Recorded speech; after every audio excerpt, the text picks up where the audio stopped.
Hello दोस्तों, स्वागत करता हूँ मेरे इस चैनल पे। आज मैं आपके लिए इनकम टैक्स रिटर्न रिवाइज कैसे किया जाता है उस बारे में पूरा वीडियो आपके लिए लाया हूँ। ITR 1, ITR 4 यह सभी इसी प्रकार रिटर्न रिवाइज किए जाते हैं, जैसे कि मैं आज आपको लाइव करके दिखाने वाला हूँ। चलो तो स्टार्ट करते हैं। इस केस में मैं आपको ITR 1 रिवाइज करके दिखाऊंगा। सबसे पहले यहाँ आप जाके सबसे पहले incometax.gov.in पे आपको जाना है। उसके बाद लॉगिन पे क्लिक करना है। जैसे ही लॉगिन पे क्लिक करते हो यह पेज ओपन होता है और यहाँ पर आपका पैन नंबर आपको डालना है।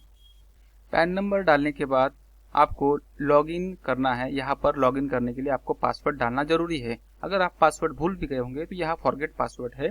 फॉरगेट पासवर्ड पर क्लिक करके आप अपना जो नया पासवर्ड रख सकते हो, लेकिन आपके मोबाइल में एक OTP आएगा, उसी OTP यहाँ पर डालना पड़ेगा। उसके बाद ही आपका यह पासवर्ड रीसेट होगा। लेकिन इस केस में मेरे पास पासवर्ड है तो मैं पासवर्ड यहाँ पर डाल देता हूँ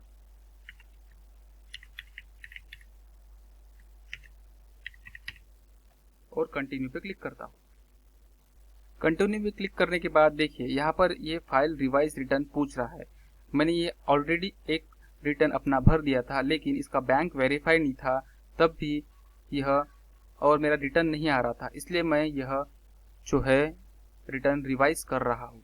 सो यहाँ पर देखिए पूछ रहा है रिवाइज रिटर्न करके, तो यहाँ क्लिक करना है। नहीं तो आपको ये जो लाइन बार है यहाँ पे जाके ई फाइलिंग में जाके देखिए इनकम टैक्स में जाके इनकम टैक्स रिटर्न में जाके आपको फाइल रिटर्न करना है। ठीक है, अगर वहाँ पर फाइल रिवाइज रिटर्न नहीं पूछ रहा है तो यहाँ पर इस जैसे नॉर्मली हम करते हैं इनकम टैक्स रिटर्न भरने के लिए, वैसे ही आपको रिटर्न भरने के लिए जाना है। रिवाइज रिटर्न पर क्लिक करने के बाद या फिर इनकम टैक्स रिटर्न के ऊपर क्लिक करके इनकम टैक्स रिटर्न फाइल करके यहाँ क्लिक किए तो ये पेज ओपन होगा। मेरे केस में यहाँ पर मैंने 21-22 का करंट ईयर का जो रिटर्न है वह रिवाइज कर रहा हूँ। यहाँ पर क्लिक करना, उसके बाद कंटिन्यू पे क्लिक करना। लेकिन आपको ये देखिए ये टाइम पर ऊपर ध्यान रखना चाहिए। अगर ये टाइम के अंदर आप नहीं किए तो यह जो पेज है वह वेबसाइट है वो लॉग आउट हो जाएंगी, फिर से आपको लॉग इन करना पड़ेगा। चलो तो आगे बढ़ते हैं।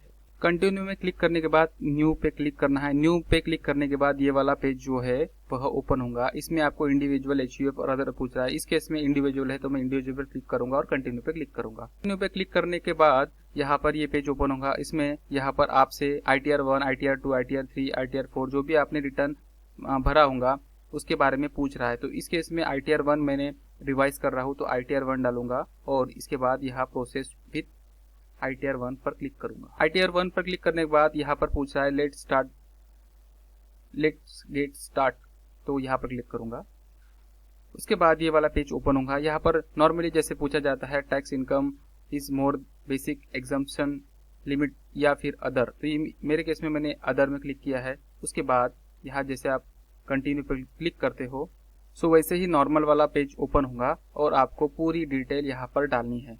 सो जैसे ही आप पर्सनल इन्फॉर्मेशन के ऊपर क्लिक करते हो तो ये वाला पेज ओपन होगा और इसमें आप देख सकते हो जैसे ही आप नीचे में स्क्रॉल करते हो पर्सनल इन्फॉर्मेशन जो है उस पेज के ऊपर, सो यहाँ पर आप देख सकते हो 139 अंडर सेक्शन 5 ये रिवाइज रिटर्न के लिए अपने आप ही क्लिक होके आ जाता है जब आप रिवाइज रिटर्न करते हो। फिर से अगर 20-21 का या 21-22 का अगर आप रिवाइज रिटर्न कर रहे हो सो ये वाला ऑटोमेटिकली क्लिक होके आता है। यहाँ पर कुछ आपको करने की जरूरत नहीं है। नॉर्मली आप 139 अंडर सेक्शन 1 पर आप रिटर्न भरते हो, लेकिन इन केस में रिवाइज रिटर्न में 139 अंडर सेक्शन 5 में आपको रिटर्न भरा जाता है।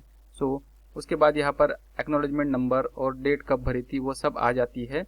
और जैसे आप यहाँ पूछ रहा है कि न्यूली जो आप गवर्नमेंट ने बेनिफिट्स लाया है उसमें करना है या पुराने वाला जो है उसी में करना है, तो इस केस में मैं पुराने वाले में कर रहा हूँ, तो आपको नो करना पड़ेगा। और उसके बाद स्क्रॉल करके यहाँ पर आपको बैंक पूछा जाता है कि कौन से बैंक में आपको रिफंड चाहिए। तो यहाँ पर अगर बैंक वेरीफाइड नहीं थी, मेरी यह बैंक वेरीफाइड पहले दिखा रहा था, लेकिन जैसे ही उसको री वेरीफाइड किया तो वहाँ पर प्रॉब्लम दिखाया, इसलिए मैंने सबसे पहले इसको रीवेरीफाई होने दिया और जो जो प्रॉब्लम थी वो सॉल्व किया बैंकों की, और उसके बाद यहाँ पर रिवाइज रिटर्न भर रहा हूँ। तो आपको इस केस में रिफंड है, इसलिए यहाँ यस करना जरूरी है और यहाँ क्लिक करना जरूरी है। उसके बाद यहाँ स्क्रॉल करके नीचे आ जाइए और कन्फर्म पे क्लिक कीजिए। जैसे कि आप देख सकते हो ऑटोमेटिकली यहाँ भरा हुआ है ऑलरेडी, लेकिन आपको यहाँ अंदर जाके चेक करना है और वैसा ही नॉर्मल जैसे आपने पहला रिटर्न भरा था वैसे ही भरना है। अभी ग्रॉस टोटल इनकम पे जाता हूँ और जैसे जैसे यहाँ पर है वहाँ सब पे जाकर आपको यहाँ पर क्लियर करना है कि आपने बराबर भरा है कि नहीं है। नहीं भरा हो तो होगा या यहाँ कुछ मॉडिफिकेशन होगा तो वो आपको यहाँ पर करना है। ग्रॉस टोटल इनकम पे मैं गया हूँ, यहाँ पर कुछ भी नहीं है, इसलिए यहाँ पर नीचे जाके यहाँ कंटिन्यू पे क्लिक कर डिडक्शन में आ जाते हैं। जैसे अपन स्क्रॉल करते हैं यहाँ पर दिखा सकता है एटीसी में। एटीसी में देखिए यहाँ पर आप नो करके आपको यहाँ पर मॉडिफिकेशन कर सकते हैं। यस करोगे तो ये फ्रीज हो जाएगा या पुराना दिखाएगा, यहाँ पर कुछ भी क्लिक नहीं होगा। यहाँ नो करके आपको अपना अमाउंट डालना है और नीचे में आना है। जैसे ही आप नीचे में आता हो तो यहाँ पर आपको बैंक सेविंग के बारे में बताएंगे। ATTTA यानी interest and saving, saving account होता है उसमें इंटरेस्ट मिलता है। सो आपको यहाँ पर वो अमाउंट डालना है जो आपकी इंटरेस्ट मिला है कैलकुलेशन करके, ठीक है, देख लीजिए। उसके बाद आपको कंटिन्यू पे क्लिक करना है। कंटिन्यू पे क्लिक करने के बाद देखिए वेरीफाई योर डिडक्शंस, यह करके पेज ओपन होगा। उसके बाद यहाँ पर स्क्रॉल करके आपको नीचे आना है। देखिए 135 मैंने डाला है, उसके बाद नीचे में TTA में अमाउंट डाला है, वह सब पूरा यहाँ फिल करके आ जाएगा और यहाँ पर पूछेगा। अगर आपका टैक्स कटा होगा तो यहाँ पर क्लिक करना है और इसमें ऑटोमेटिकली आपका जो टैक्स अमाउंट जो काटा है आपके एम्प्लॉय ने वह यहाँ पर आ जाएगा। उसके बाद कन्फर्म में क्लिक करने के बाद टोटल टैक्स लायबिलिटी पे हम चलेंगे। इसमें verify your tax liability details, ये पूरी डिटेल यहाँ ऑटो फिल करके आ जाएंगी। इसमें देख सकते हो आपको यानी कितना टैक्स लगा है, टैक्स लग सकता है या आपका पेमेंट होगा तो यहाँ पर आपको इंटरेस्ट जो है पेएबल है यहाँ दिखाएगा और आपको भरना पड़ेगा। उसके बाद ही यह आगे बढ़ेगा। ये पूरा फील्ड हो चुका है। उसके बाद यहाँ प्रोसीड पे क्लिक करना है। इसके इसमें पूरा रिफंड मुझे मिल रहा है ऐसा दिख रहा है। सो उसके बाद आपको स्क्रॉल करके प्रोसीड पे क्लिक करना है। यहाँ प्रीव्यू रिटर्न करके पूछ रहा है। प्रीव्यू रिटर्न पे क्लिक करने के बाद प्रोसीड टू प्रीव्यू, यहाँ आप नाम और अपना जो पैन नंबर है वो चेक कर लेना कि बराबर है के लिए। उसके बाद प्रोसेस टू प्रीव्यू पे क्लिक करना।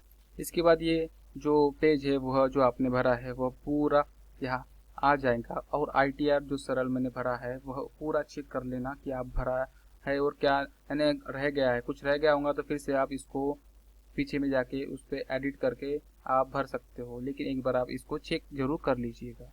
मैंने पूरा चेक कर लिया है। सो इसके बाद मैं प्रोसीड टू वैलिडेशन के इसमें क्लिक करूंगा और आगे बढ़ूंगा। अभी देखिए यह वैलिडेशन में एरर दिख रहा है, तो एरर आया है तो घबराना मत। जहाँ पर एरर है वहाँ ही क्लिक करना है, तो जहाँ पर एरर है वहाँ पर आपको लेके जाएगा। तो मैं यहाँ पर क्लिक करता हूँ। सो वहाँ क्लिक करने के बाद देखिए यहाँ पर एरर है, यहाँ पर मुझे इन्होंने लाया है। सो इस केस में यह पूछ रहा है कि आपको अलाउंस के बारे में पूछ रहा है, तो ये मेरे केस में कोई अलाउंस नहीं है। सो अलाउंस नहीं है तो यहाँ पर आपको डिलीट करना है। सबसे पहले यहाँ पर आपको सिलेक्ट करना है, उसके बाद आपको डिलीट करना है, ठीक है। तो सब मैंने डिलीट कर दिया। उसके बाद आपको इस पेज को सेव जरूर करना है, सेव कर लीजिए। सेव करने के बाद देखिए प्रोसेस पे आपको प्रोसेस कर करके या जहाँ पर आप गए हो यानी वेरीफाई के लिए वहीं पर जाना है। फिर से आपको पहले पेज से लेके आखिरी पेज तक। तो प्रोसीड पे मैं क्लिक करूंगा, उसके बाद प्रीव्यू पे, उसके बाद प्रोसीड टू प्रीव्यू पे, उसके बाद प्रोसीड टू वैलिडेशन के ऊपर क्लिक करूंगा। देखिए वैलिडेशन सक्सेसफुली। तो अगर एरर भी आता है तो आपको घबराने की कोई चीज़ नहीं है, वहीं पे क्लिक करना है और जहाँ एरर होगा वहीं पे आपको वो लेके जाएंगे, वहाँ पर आपका एरर आपको क्लियर करना है। उसके बाद प्रोसीड पर क्लिक करके यहाँ तक आना है। चलो तो प्रोसीड टू वेरिफिकेशन पर क्लिक करते हैं। सो यहाँ पर 3 तरह के वेरिफिकेशन हो सकते हैं, जैसे ई वेरिफिकेशन। अभी के अभी आपके मोबाइल पे OTP आएगा और यहाँ क्लिक करना है। इसके बाद आप 120 दिन के अंदर आपको ई वेरिफिकेशन करके आप सबमिट कर सकते हो, ई वेरिफिकेशन करके, या फिर आप बेंगलोर में 120 दिन के अंदर आप यह कॉपी भेज सकते हो और आपका ई वेरीफाई हो जाएगा। इस केस में ई वेरिफिकेशन में अभी कुछ देर बाद करूंगा या कुछ दिन में करूंगा, इसलिए यहाँ पर क्लिक कर रहा हूँ और उसके बाद कंटिन्यू पे क्लिक करूंगा। सर कंटिन्यू पे क्लिक करने के बाद ये देखिए 120 दिन के अंदर मुझे ई वेरीफाई करना है, यह मैसेज आएगा। सो उसके बाद आपको गो डैशबोर्ड के ऊपर जाएंगे तो आप डैशबोर्ड पे चले जाओगे। सो ये हो गया हमारा रिवाइज रिटर्न। तो कैसा लगा मेरा ये वीडियो? अच्छा लगा होगा तो लाइक और सब्सक्राइब करना ना भूलेंगे। धन्यवाद।